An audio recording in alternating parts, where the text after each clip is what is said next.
All right, fellers, here it is. The Dynam Hawker Tempest. Got my little baby cannons. The little baby cannons.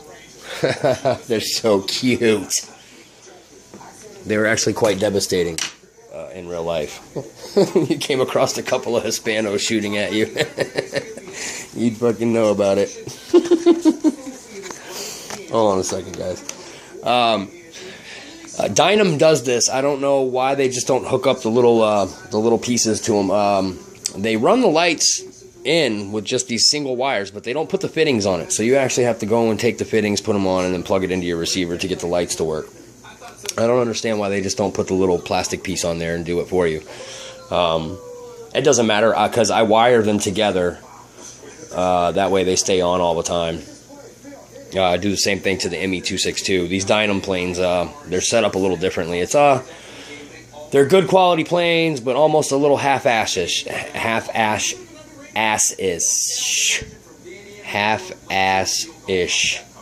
if you ask me. I got this plane because of its historical value. I didn't care who the fuck made it. It could have been, you know, ghettorcplanes.com, and I would have bought this plane just because of the historical value of the plane. It's pretty scale. I like the scale look to it. It's got the big, long, nice, flat-edged wings with the cut tips. You know, it's very scale. It's got the big, huge prop. Now, this has got a 3-blade prop on it, and I'm pretty freaking sure that the original Tempest had a 4-blade prop on it. Now, that may just be because the motor doesn't work well with a 4-blade prop, but it's the only thing that's different. This thing's looking more like, you know, as far as the prop goes, it's looking like a Hawker Hurricane. It's looking like that 3-bladed prop that the Hurricane used to use.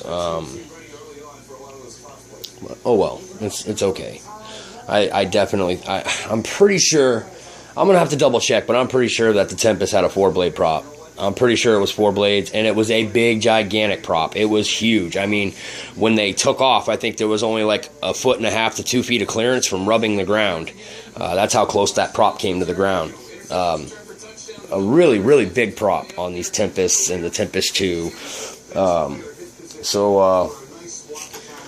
It is a really nice plane. I'm gonna like get a side shot of me here, so this part's not glued on yet, but I'm gonna hold this thing up next to me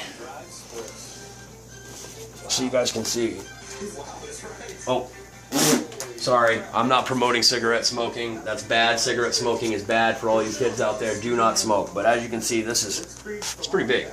I mean, it's a big baby. She's a big baby. But she's really nice, guys.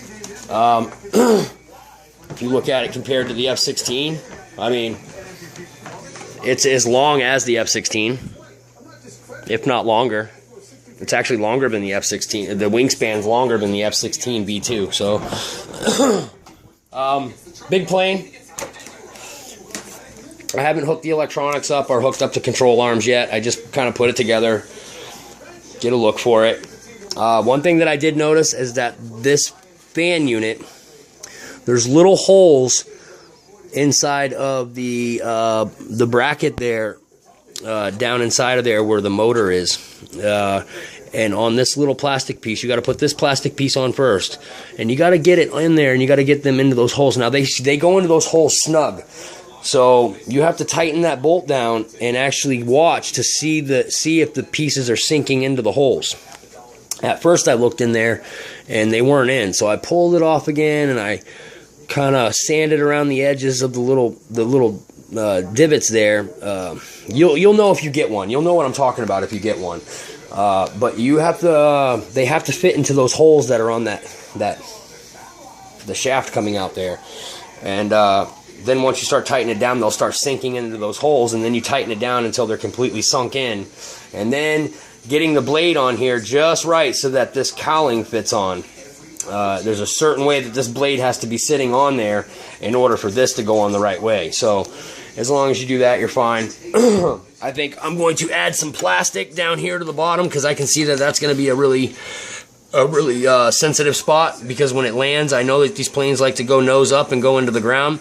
The prop is very, very thick and very sturdy, so if it hits the ground, it'll probably chew the ground up more than it will break the prop.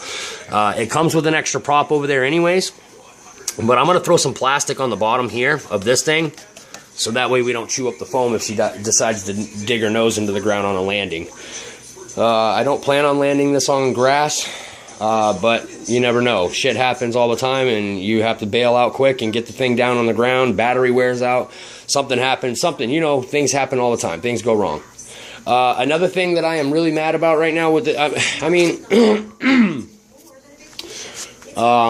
back place on the back here, the back where the back wheel goes in, okay?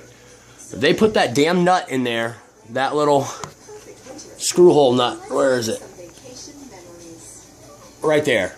Right in that hole, there is a Allen wrench head bolt.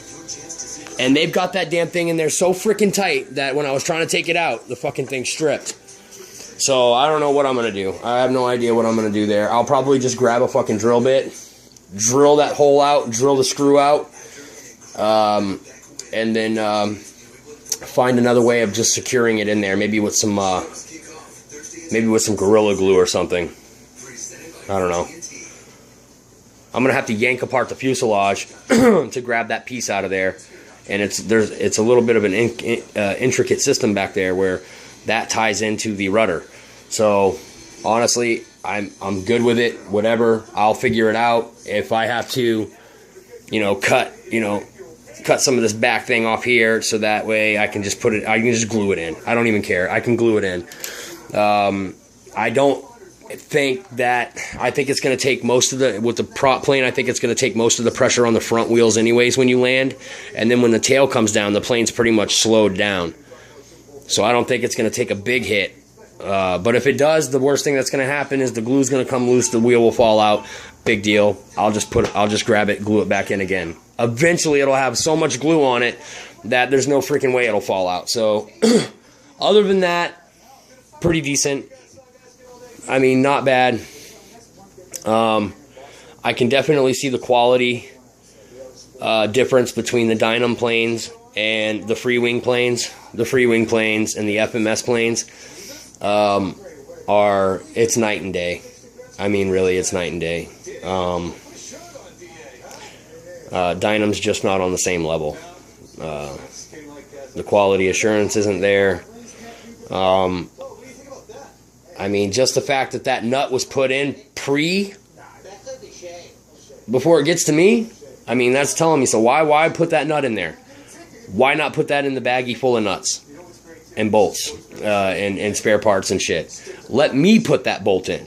That should not come from the factory screwed all the way in so goddamn tight that you can't even get it out with the given Allen wrench that they give to you. So that's a little aggravating, but like I said, nothing I can't fix, nothing, I'm pretty mechanically inclined. I can figure that out. I will find out. If I have to, I'll put a freaking popsicle stick back there and let that be my rudder wheel. I don't care. I just really don't care at this point. But other than that, it's a pretty decent looking plane. The paint job is pretty nice on it. I was thinking about painting it and giving it my own paint scheme, but this is the traditional colors, man. This is it, man. So I don't know. This thing would look pretty sick blacked out, though.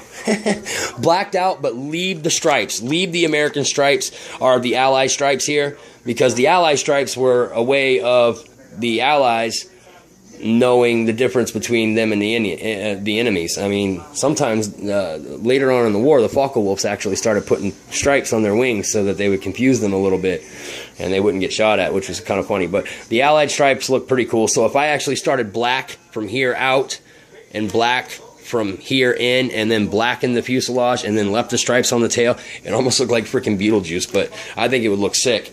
Paint that nose cone black, and then give the tail a completely different color, like a red or a blue, or leave the yellow nose cap and then paint the tail yellow. That would look sick.